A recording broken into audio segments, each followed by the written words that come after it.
Jim, this question was submitted by Justin Lee James via the Cult of Cornette Facebook group. What was, for you, the most emotionally charged angle in wrestling that you've ever seen that got over? Well, there's a lot of qualifiers there. I mean, how do you term emotionally charged? Is it the emotion from the participants and the perpetrators, or the emotion that you got out of the people that were seeing it? I mean, it'd be hard to beat the original 1980 deal in the Omni, where the people were trying to climb the cage and riot to get a hold of the Andersons for turning on Dusty and a blah blah blah. Yeah, and you witnessed that live. Yes, and it was quite chaotic. Or was it? Somebody retweeted this not long ago. What do they call it on Blue Sky when they re-Blue Sky something? They blow you. Oh, well, then maybe I might stop by there just to see what all the shouting's about. But the deal with Flair and DiBiase on Mid-South Television, where it was emotionally charged between Murdoch and Flair and DiBiase, and they switched DiBiase babyface because he was nearly died of blood loss. Or, I mean, there's been all kinds of emotionally charged angles, especially that have caused riots. The thing in Cleveland with Ox Baker and Johnny Powers and Ernie Ladd.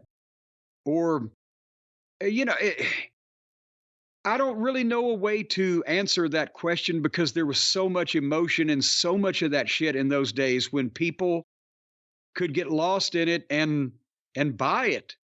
And, if the fucking babyface was getting carted out in an ambulance, the people were going to go around back and wait for the fucking heel to emerge from the back of the building so they could get even.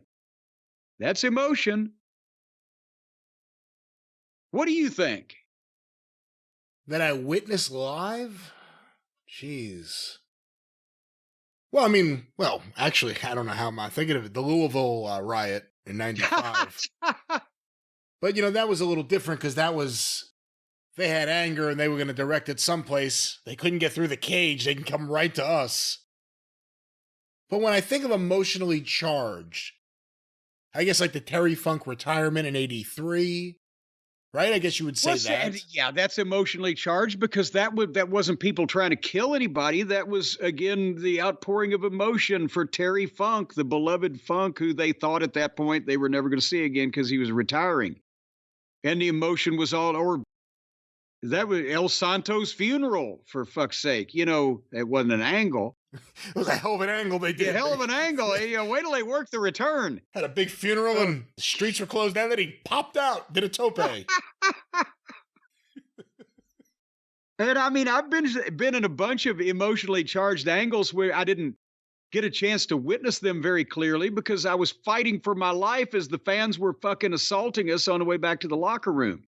But you don't get a good fucking overview of everything at that point when you're just being pummeled. And so, I mean, that was everything, unless it was just a bad town in a good territory, or a shitty night somewhere, or just a territory on the verge of death. There were emotionally charged angles in almost every territory on almost every night of a show. I'm a big mark for some of the stuff from really kind of the same period of time. The Rock and Roll Express in Mid-South, but maybe more specifically the early days in Crockett, the Von Erichs, and All Japan Women, where you had tons of girls in the audience screaming, where it was frequent to see a close-up of someone crying because of something. Something had happened, so they're crying because, Kerry had to leave. I mean, that's a different kind of audience that you'll probably never get again for wrestling.